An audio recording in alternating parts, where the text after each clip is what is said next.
एक महत्त्वाची बातमी आहे।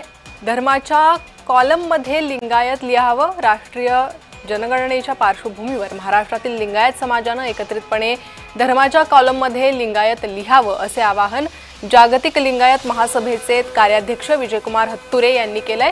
देशभरातील जातीय जनगणनेची सुरुवात 22 सप्टेंबर पासून कर्नाटकातून होणार आहे। कर्नाटकमधील मठाधीश आणि संघटनांनी धर्माच्या कॉलममध्ये लिंगायत असा उल्लेख करावा आणि जातीच्या कॉलममध्ये आपली उपजात नमूद करावी असा ठराव केलाय।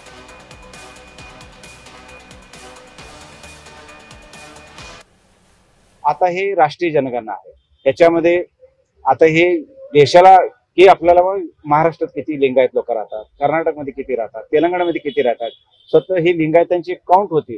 त्यामुळे लिंगायत समाज कुठे वसलेला आहे यासाठी सर्व मठाधीशांनी किंवा सर्व संघटनांनी आवाहन केले आहे की आपल्या धर्माच्या रकान्यात लिंगायतल्या व आपला पोटजात मेन्शन करा। येणारा हा काळ म्हणजे आपला स्वतंत्र ओळख राहील। जागतिक लिंगायत महासभेनं हे आवाहन केलेलं आहे। धर्माच्या कॉलममध्ये लिंगायत लिहावं असं आवाहन करण्यात आलेलं आहे। तर जागतिक लिंगायत महासभेचं हे आवाहन जातीय जनगणनेच्या पार्श्वभूमीवर हे आवाहन करण्यात आलेलं आहे।